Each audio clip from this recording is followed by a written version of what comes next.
예수 부활하셨습니다. 아멘. 5절의 말씀을 중심하여서 어찌하여 산 자를 죽은 자 가운데서 찾느냐고 하시는 말씀으로 이 시간 은혜 받기를 원합니다. 누가 누구에게 어디에서 이 말씀을 하고 있습니까? 이 말은 사람의 말이 아닙니다. 예수님의 무덤을 방문한 마리아를 비롯한 여러 명의 여인들에게 천사가 한 말입니다. 천사가 사는 곳은 어디일까요? 천사는 우리처럼 지구에서 살지 아니하고 천사가 사는 곳은 하나님의 나라 천국입니다. 그곳에 또 누가 있습니까? 바로 우리보다 앞서간 믿음의 선진들, 우리의 동력자, 또 앞서간 교인들이 그곳에 지금도 영광 가운데 살고 계신 줄로 믿습니다. 천사가 사는 하나님의 나라는 상상의 나라가 아니라 실존의 나라, 실제적인 나라, 바로 장소적으로 존재하는 나라인 것을 말씀하여 주고 있습니다. 이스라엘과 우리와의 약간의 문명의 차이가 있습니다. 특별히 다른 것이 무엇인가 하니 장례 문화가 다릅니다. 우리는 죽은 사람을 땅에 묻으면은 그것으로 모든 것이 다 끝나고 다시 볼 수가 없습니다마는 이스라엘의 장례는 그러하지가 않습니다.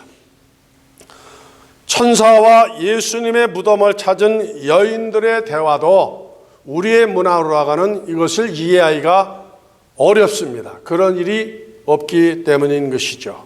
그러나 성경에는 천사들이 자주 등장하고 있습니다. 중요한 사건마다 천사들이 나타나서 행한 일들을 기록하고 있습니다. 어느 분이 그러더라고요. 그런데 왜 지금은 천사들이 우리에게 보이지 않습니까? 그 이유는 성경이 완성이 되어졌기 때문에, 예수님의 구원사역이 완성이 되어졌기 때문에 이제는 더 이상 천사가 하늘에서 내려와 할 일이 없어졌기 때문이라고 말씀드린 바가 있습니다. 본문에서 천사와 여인들이 지금 만나서 대화하는 그 장소가 어디라고 하는 거니 성경은 무덤이라고 기록하고 있습니다. 그 무덤이 누구의 무덤이라고요? 예수님의 무덤이었습니다. 성경에는 이 무덤을 새 무덤이라고 기록하고 있는데, 무덤에도 새 무덤이 있고 헛 무덤이 있을까요? 그렇죠. 예수님이 묻혔던 그 무덤은 새 무덤으로서 다른 사람이 한 번도 사용하지 아니하는 첫 번째 사용한 그 무덤을 말씀하는 것입니다. 이스라엘의 무덤은 가족 무덤입니다. 그래서 한 사람만 들어가는 것이 아니라 가족이 10명, 그 이상 50명, 아니 더 많으면은 100명 이상도 들어갈 수 있는 무덤입니다. 그래서 성경을 읽다 보면은 산자의 무덤이라는 기록을 우리가 보게 되어지는데, 그 말이 무슨 말인가 하니 이스라엘의 무덤은 다 문이 있어요. 열고 닫는 문이 있습니다. 수시로 그 무덤의 문 안에 들어가고 나올 수가 있는 것이죠. 그래서 산 사람들이 죽은 사람의 시신을 관리하기 위해서 드나드는 그와 같은 공간이 있는데, 그것을 산자의 무덤이라고 하는 겁니다. 예수님의 무덤을 누가 제거하는 하니 아리마대 사람 요셉이라 그랬습니다. 이 사람은 지금으로 말하면은 국회의원으로서 대단히 출세한 사람이요 부자였다고 성경은 말씀하여 주고 있습니다. 자기가 죽으면 들어갈 그 무덤을 돈이 많이 있으니까 아주 참 견고한 곳에 무덤을 잘 만들어 놨는데, 그 무덤을 자기가 쓰지 아니하고 예수님께 드릴 수 있었던 것입니다. 이스라엘에서 무덤에 보게 되어지면은 부자들의 무덤하고 가난한 자의 무덤이 다른데, 부자들의 무덤은 문이 큽니다. 우리 부잣집에 대문이 큰 것처럼 부자들의 죽음의 무덤은 큽니다. 그래서 지금 예수님의 무덤이 큰 돌로 그 문이 만들어져 있는데 그 무덤이 무슨 문이냐면은 한국의 연자맷돌과 같이 한 1m, 1.5m, 2m 되어지는 그러한 돌문인데 두께가 한 이 정도 되어집니다. 그래서 그 문을 남자 힘 있는 사람이 밀면은 두루룩 굴러가서 열리고 다시 저쪽에서 밀면 닫히게 되어서 언제든지 들어왔다 나갔다 하게 되어지는 것입니다. 그 예수님의 무덤에 지금 누가 찾아갔다고 성경을 기록하십니까? 수명의 여인들이 그 무덤을 찾아갔습니다. 새벽에 무덤을 찾은 것은 사람들의 눈을 피하기 위해서 새벽에 찾아갔습니다. 예수님을 십자가에 처형하도록 허락한 빌라도 총독은 대단히 명석한 사람이죠. 로마에서 파송을 받은 고급 관료였으니까. 그는 지난 3년 동안 예루살렘의 총독으로 이제 파송을 받아가지고 와가지고 이스라엘 전체를 통치하면서 예수님에 대한 기록을 자기의 그 정보원들을 통하여서 시간별로 보고를 받았던 사람들입니다. 그래서 예수님이 어디에서 무슨 기적을 행하셨고 무슨 말씀을 선포하셨고 이 모든 것을 다 보고했어요. 왜냐하면 예수님이 가는 곳곳마다 수많은 사람들이 몰려다니기 시작하니까 만약 예수님이 다른 생각이나 계획을 품고서 밀란을 일으키거나 그 다음에 반동의 움직임을 보게 되면은 정치가로서 이스라엘 통치하는 사람으로서 큰 낭패를 당하고 위기를 당하고 만약에 그런 일이 있으면 로마에서 황제가 이 사람을 소환할 수도 있기 때문에 이 사람은 그런 것을 살피기 위해서 그 자기 휘하에 있는 모든 정보를 통하여서 예수님의 일거수일투족을 다 아는 사람입니다. 그래서 유대인들이 예수님을 사형에 처해달라고 재판할 때에도 빌라도 총독이 뭐라 그랬죠? 예수님은 죽어야 할 죄가 있다 그랬어요? 없다 그랬어요? 없다 그랬습니다. 그런데 예수님을 죽여라!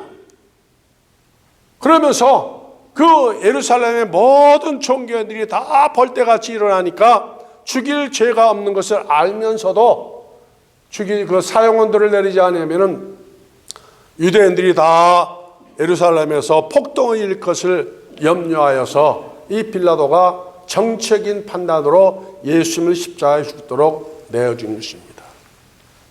이 빌라도 총독은요, 예수님이 3일 만에 부활하셨다고 하는 그 말씀 메시지도 여러 번 접한 사람이에요.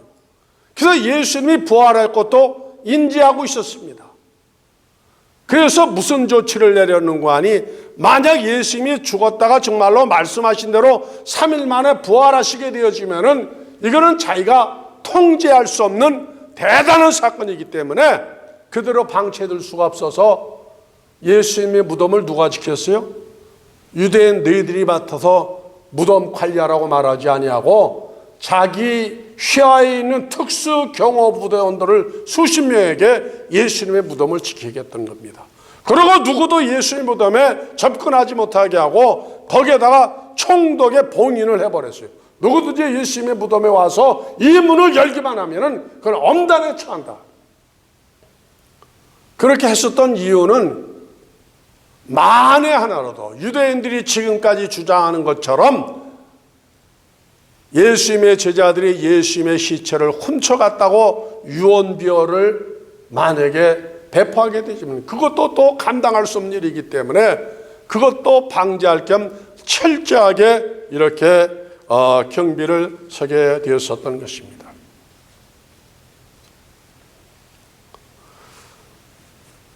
예수님을 사형에 처했던 그 세력들이 너무나도 강하였기 때문에 예수님이 십자가에 돌아가신 다음에 장사 지내야 할 제자들이 지금 다 어디로 갔다 그랬어요? 다 도망갔어요. 왜?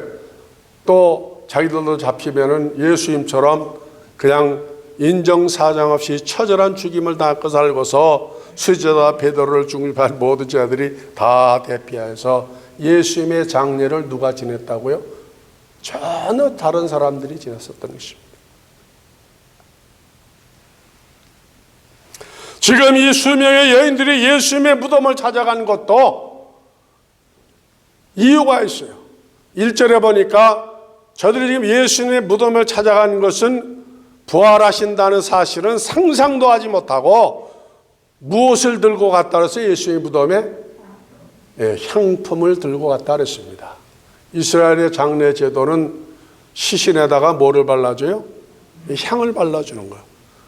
왜냐하면 그 무덤의 공간이 이제 밀폐가 되어 있기 때문에 산 사람이 들어가서 시신을 관리할 때에 그 냄새가 흉하기 때문에 계속 향유를 갖다 뿌려주고 들고 들어가는 겁니다.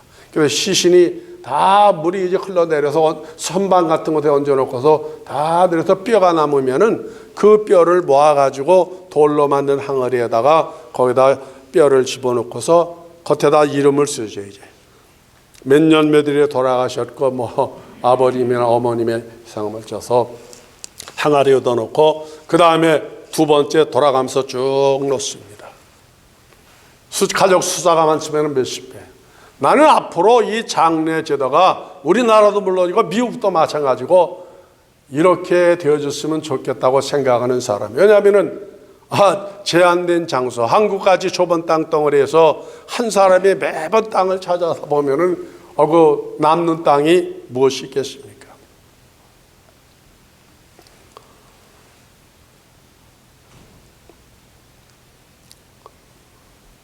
예수님은 죽으셨는데 그런 죽은 예수님을 위하여서 일한 사람들이 오늘 여기에 소개되어지고 있습니다. 무덤을 바친 아리마대 사람 요셉, 아무도 죽은 예수님을 위하여 일하지 아니할 때 예수님을 위하여서 당돌하게 빌라도 총독 앞에 가서 예수님의 시체를 달라고 그랬습니다. 이 사람이 국회의원이 아니었으면 당시 모든 사람들이 존경하는 사람이었으면 빌라도 총독이 그 시신을 내어주지 아니었습니다. 그런데 이 사람이 그래도 영향력 있는 사람이기 때문에 그 사람의 요청을 거절할 수가 없어서 총독도 예수님의 시신을 그에게 내드렸던 것이고, 또 니고데모라고 하는 관원은 예수님의 그 시신 장례를 위해서 향유를 얼마큼 갖다 부어드렸다 그랬어요? 100근이라고 하는, 한 근만 해도 어마어마하게 비싼 값인데 그런 것을 드렸다 그랬습니다. 본문의 여인도 마찬가지죠.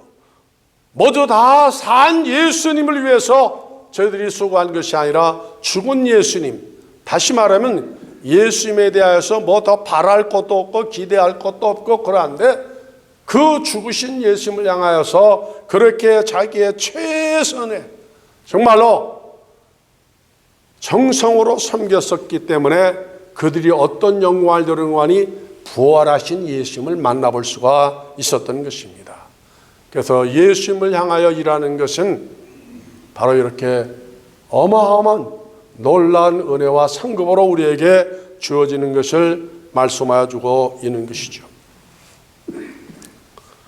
여인들이 무덤에 그렇게 달려갈 수 있었던 것은 무엇인가 하니, 우리 한국 사람들은 무덤을 무서워하죠. 죽은 사람도 무서워합니다. 심지어 한국에서 그 전에 어렸을 때 보면은 길을 가다가 연구차가 지나가면은 뭐라 그래요?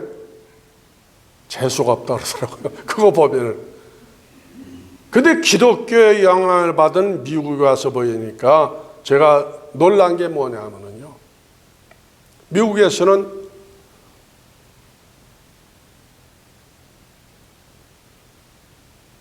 한국하고 정반대예요. 한국은 묘지가 저 산속에 보이지 않는 곳에 있는데 미국은 묘지가 어디에 있어요? 도시 중앙에 좋은 지역에다 묘지가 있고 그 다음에 묘지 바깥에 집돌이 있고 그런 집값이 더 비싸더라고요. 심지어 장지에서 장례식 드리는 그 교회당 건물에서 무엇도 하죠? 결혼식도 하더라고요. 결혼식. 여러분, 레이건 대통령하고 낸시 여사가 어디에서 결혼한지 아세요? 그랜드에 있는 그 메모리얼 공원에서 거기서 하지 않았습니까? 우리 같으면 그 허거스에 못 나갔어요. 안 하죠. 못 하죠. 네?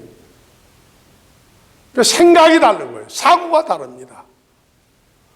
이스라엘 여인들이 지금 예수님의 무덤을 찾아왔었던 것은 무덤을 무서워하면 갈 수가 있어요, 없어요? 못 가는 거죠.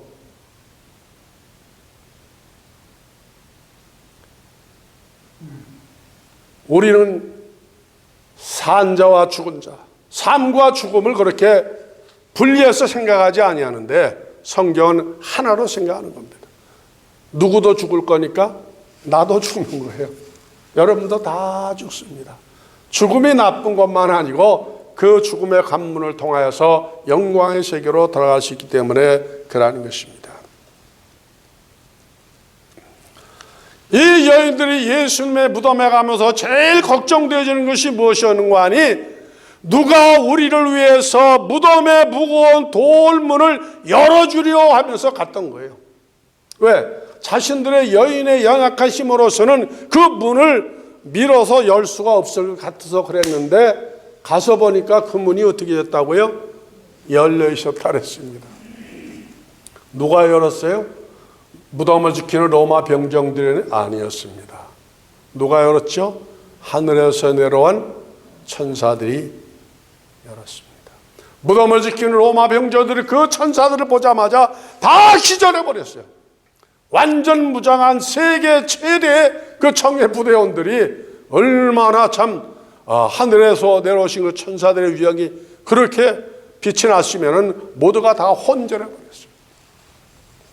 그 열려진 문 사이로 지금 이 수명의 아이들이 들여다보고서 깜짝 놀랐다 그랬습니다. 왜 놀라느냐? 세 가지 때문에 놀랐어요.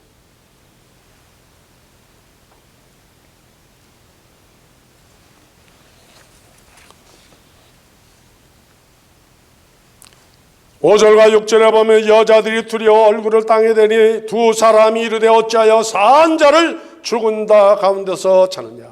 여기 계시지 않고 살아나셨느니라. 갈릴리에 계실 때 너희에게 어떻게 말씀하신 것을 기억하라. 예수님의 부활은 우연한 것이 아닙니다. 자연적으로 되어진 것도 아니고 저절로 되어진 것도 아니고 갈릴리에 계실 때 예수님이 말씀하신 거예요. 여러 번 말씀하셨습니다. 내가 다시 살아나리라 말씀하셨어요.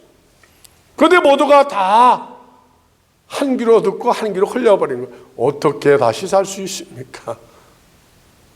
상징적으로 생각한 것이죠. 주님의 말씀이니까 그냥 그렇게 생각하는데 실제적으로 사신다고 하는 것은 아무도 생각하지 못했습니다. 제자들도 마찬가지였습니다. 그런데 예수님이 정말로 살아나신 거예요. 영적으로 살아나는 것이 아니라 어떻게 살아나셨죠? 육체적으로 살아나신 것입니다. 여인들이 들여다봤더니 예수님이 계셔야 할 그 누우셨던 자리에 안 계신 겁니다. 안 계신 거예요. 더 놀라운 사실은 예수님이 입으셨던 무엇이 개켜져 있다고요? 마지막 입으셨던 수의, 그것이 아주 예쁘게 개켜져 있다는 거예요.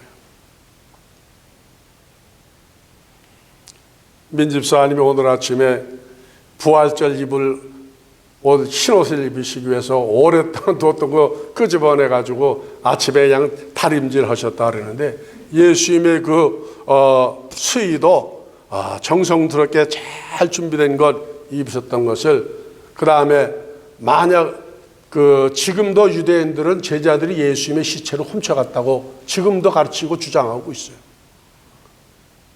그러면 예수님의 수의가 거기 있어야 돼요, 없어야 돼요? 예수님의 시신을 들고 갔으면은 그 자리에 수의가 있을 수가 없는 거예요.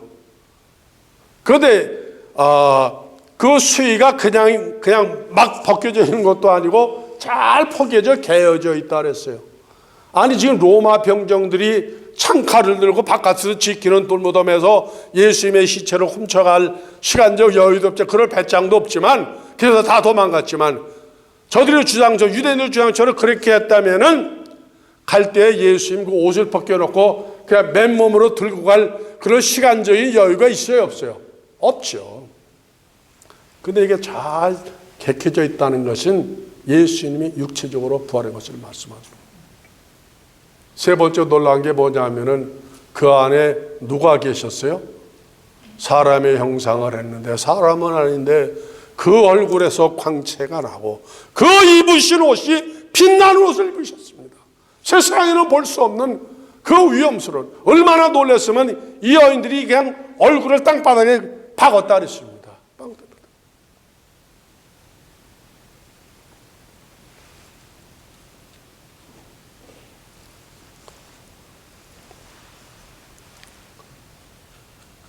그래서 예수님은 정말로 살아나신 겁니다. 살아나신 겁니다. 부정할래 부정할 수가 없는 겁니다. 세상에 많은 종교가 있지만 죽었다가 다시 산 종교, 우리가 믿는 이 기독교 예수교밖에는 없는 겁니다. 없는 겁니다. 그래서 기독교가 힘이 있고 생명력이 있는데 예수님이 부활하신 이유가 뭐예요? 우리에게 부활을 주시기 위해서, 여러분에게 부활의 영광을 주시기 위해서. 왜 그런지 아세요? 물고기가 육지에 와서 살 수 있어요? 못 살아요? 산짐승이, 육지에 호랑이, 왕인, 사자가 물속에 들어가서 살 수 있어요? 없어요? 그것도 안 되죠. 만약 우리가 부활이 없으면 천국이 있어도 천국에 가서 살 수가 있어요? 없어요? 이 몸 가지고는 천국에 가서 단 1분도 살 수가 없는 거예요. 차원이 다른 세계이니까. 그래서 우리에게 천국, 영원한 세계, 천사와 같이 살게 하시기 위해서 이 육신을 변화시키기 위해서 예수님이 부활시키는 겁니다. 그래서 예수님이 말씀하신 내가 부활의 첫 열매라. 그런데 더 놀라운 사실은요, 41절, 42절에 보면은 예수님이 갈릴리 호수에서 이제 다시 제자들을 불러 모으시고 부활의 그 몸을 다 확신시켜 주신 다음에 제자들에게 뭐라고 말씀하셨어요? 야, 내가 배가 고프다. 배가 고프다. 먹을 것 좀 내놔라. 고기 잡으러 간 제자들에게 예수님께서 가셔가지고 그 말씀하셨던 그 현장을 저도 2번 방문을 해서 거기서 깊은 영적인 참 감동과 은혜를 받았습니다마는, 그때 예수님이 제자들이 구워온 그 생선 토막을 어떻게 하셨다고요? 냄새만 맡으셨다고? 맛있게 잡수셨습니다. 여러분, 예수님이요, 배가 고프시다 밤 내노라 말씀하신 거는요, 이거는 정말로 놀라운 사건입니다. 놀라운 사건이요. 예수님이 영적으로만 부활하셨다면 배가 고프실 수가 있을까요? 없을까요? 음식을 잡수실 수가 있어요? 없어요? 예수님이 육체적인 부활을 안 하셨다면 세상 사람들이 생각하는 것처럼 영적인 부활이라면 그럴 수도 있습니다만은, 그러나 육체적으로 부활하셨기 때문에 만져보라 그랬어요. 영은 살과 뼈가 없지만 나는 지금 있지 않냐. 만져보라 그랬습니다. 만져보라. 예수님이 한 번만 식사하셨을까요? 40일 동안 부활하신 다음에 계셨는데 계속 제자들과 잡수시고, 여기에서만 잡수실까요? 천국에서는 굶으실까요? 여러분, 나는 믿습니다. 천국에 가면은 너무 좋은 것이 많고 하나님 앞에 예배드릴 영광스러운 광경도 있고 정말로 참 좋은 것들이 어마어마하게 많이 있지만은, 세상에서도 이 재미 저 재미 여행 다니는 재미 모든 재미 가운데서 제일 재밌는 게 무슨 재미예요? 먹는 재미죠. 먹는 재미. 이거 없으면 무슨 재미 없어요. 예?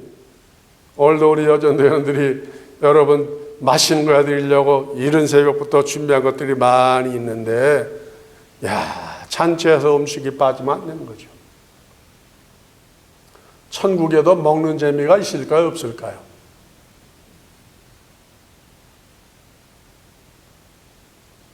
아니, 요한계시록 22장에 보면은 생명강 좌우에 어마어마하게 넓은 과일밭이 있는데 그 나무 하나마다 몇 가지 과일이 달린다 그랬어요? 12가지가 달린 나무 하나에서, 그것도 달마다 12가지가 달리는데 그 과일이 무슨 과일이라 했어요? 생명과일이거든요. 생명과일. 그거 구경하라고 그렇게 많이 놔두셨나요? 구경하라고? 그거 누가 먹으라고? 나 먹으라고. 여러분 다 드시라고. 달달이 12가지 한 나무 안에서 그렇게 하니까는 아주 어마어마하게 풍성하게 많다는 것이죠. 어떤 분이 그러더라고요. 목사님, 그럼 천국의 그 주식이 뭐냐고. 나는 알아요. 뭘까요? 천국의 주식이. 네, 이스라엘 백성이 40년 동안 광야를 지나는 동안에, 여러분 광야에는요 물이 없습니다. 풀이 없습니다. 나무도 없습니다. 낮에는 50도 60도가 되어지고 밤이면은 영하로 내려가는 거기 때문에 농사도 질 수가 없는데, 그 200만이나 되는 이스라엘 백성이 40년 동안 그 광야를 지날 때 풀 안 보이게 하시니까 야채가 있습니까? 누가 먹이셨죠? 하나님이 먹이셨는데 뭘로 먹이셨죠? 만나가 어떻게 생겼다 그랬어요? 이른 새벽마다 눈과 같이 이스라엘 백성들이 있는 그 주변에 싹 뿌려주셔서 그 새벽에 모두가 다 바가지를 들고 가지고 한 2.2리터씩 그거를 담아오면은, 그걸 가지고 음식을 만들면은 무슨 맛이라고요? 꿀 섞은 과자. 그때는 설탕이 있었어요? 없었어요? 없을 때거든. 꿀 섞은 과자니까 최고의 표현이 그겁니다. 얼마나 맛있겠어요. 그런데 2.2배에 담다 욕심이 많아가지고 배로 걷어들이면 그게 어떻게 된다고? 벌레가 다 먹어버린다 그랬죠. 한 사람 먹을 것만 괴롭고. 예? 그 다음에 해가 뜨면은 그 집에 있는 모든 것이 다 사라져 없어져 버리고, 그 다음날 또 똑같이 몇 년 동안. 근데 그 만나가 지금 있어요 없어요? 그 세상의 음식이 아니거든요. 어디에서 온 음식이에요? 하늘에서. 누가 데려갔죠? 천사들이 공급하는 거예요. 40년 동안. 이 만나가 대단한 게요, 이스라엘 백성들이 심성이 고약한 게 있는데 원망을 잘해요. 불평불만을 잘합니다. 모세에 대해서 원망했지, 하나님에 대해서 원망했지. 차라리 우리가 애굽에 있었으면 이렇게 고통을 당하지 않고 먼 곳에 굶주리지 않을 터인데, 이게 해방 40년 동안 440년만 해방시켜서 우리가 더 힘들다 그래서 하나님 막 원망했는데, 그들이 원망하지 않은 것 딱 한 가지가 있어요. 40년 동안 먹인 만나에 대해서는 단 한 번도 원망하지 않았어요. 여러분 광야를 지나가면은요 온 몸에서 그냥 진땀이 막 쏟아지는데, 예? 그때 뭐 에어컨이 있습니까? 뭐 우산이 있어서 비를 피하고. 그런데 광야 지나는 동안에 죽은 사람들이 많이 있었지만은 영양실조로 죽은 사람이 성경에 있다 그랬어요? 없다 그랬어요? 한 사람도 없어요. 만나가 그렇게 좋은 겁니다. 만나 좋은 거예요. 지금도 만나가 있는 곳이 있는데 어디에 있냐면요, 법궤가 이스라엘 있지 않다 그래서 거기서 아론의 쌍난 지팡이하고 하나님께서 모세에게 주신 돌비서 십계명이 들어가고, 그 다음에 만나. 언젠가는 그게 이제 밝혀질 날이 있을 거예요. 지금 하나님께서 감춰놓아 있는데.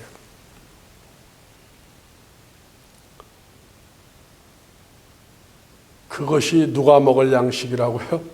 내가 먹을 양식은 우리 모두가 다 먹을 영원토록. 그래서 나는 그 예수님의 부활을 생각할 때마다 이 천국의 삶이 연상이 되어지고 얼마나 기대가 되는지 모르겠어요. 그래서 예수의 부활은 내 부활에 대한 보증이고 확증이고 우리 모두의 부활과 그 다음에 영생에 대한 하나님의 약속입니다. 그러기 때문에 우리는 예수님의 부활을 감사하며 힘써 증거하기를 원하는 것이죠. 예수 부활 내 부활을 증거하는 우리 모두의 삶이 되어지시기를 주님의 이름으로 축복합니다. 기도하겠습니다. 걸어가시고